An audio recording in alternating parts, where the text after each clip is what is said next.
Hello friends, welcome to healthy food.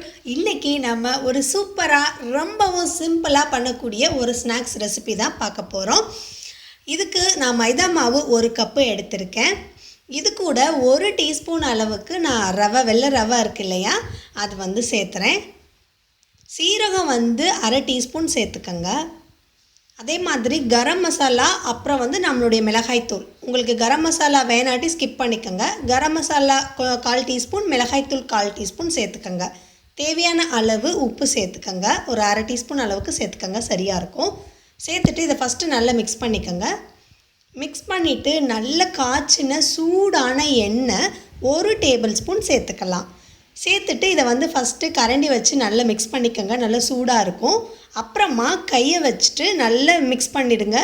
அந்த எண்ணெய் மாவுடைய எல்லா ஓரங்கள்லையும் படுற மாதிரி நல்லா மிக்ஸ் பண்ணிக்கலாம். இப்போது தண்ணி சேர்த்துக்கலாம்.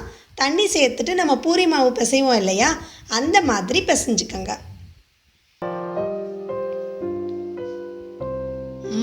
மாவு தயாராக இருக்குது. இதை மூடி போட்டு மூடி 15 நிமிஷம் ரெஸ்ட்டில் வச்சிடலாம். 15 நிமிஷத்துக்கு அப்புறம் மாவை எடுத்தாச்சு. இதை சின்ன சின்ன உருண்டைகளாக ரெடி பண்ணிக்கணும். நம்ம கட் பண்ணி ரெடி பண்ணிக்கோங்க. இதை சப்பாத்தி கட்டையில் லேசாக சின்னதாக கொஞ்சம் தடிமனாக உருட்டி எடுத்திருக்கேன். நான் நல்லா தடிமனாகவே உருட்டிக்கோங்க. உருட்டி எடுத்திருக்கேன். அதையும் எடுத்து முடித்ததுக்கு அப்புறமா எண்ணெய் முக்கியமாக எண்ணெய் ரொம்ப கம்மியான சூடில் இருக்கிறப்போ இதை பொரித்து எடுத்துக்கோங்க. எண்ணெயுடைய சூடு மிதமான சூட்டில் தான் இருக்கணும். இல்லாட்டி பூரி மாதிரி புசுன்னு நல்லா ஊதி வந்துடும். எண்ணெயுடைய சூடு மிதமான சூட்டில் இருக்கப்போ நல்ல நம்ம ரெடி பண்ண எல்லா ஸ்நாக்ஸையும் பொரித்து எடுத்துக்கோங்க.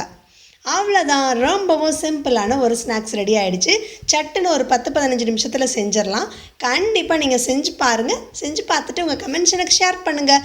இதுவரையும் நம்ம சேனல் சப்ஸ்கிரைப் பண்ணாதவங்க கண்டிப்பாக நம்ம சேனலை சப்ஸ்கிரைப் பண்ணுங்கள். தேங்க்ஸ் ஃபார் வாட்சிங்.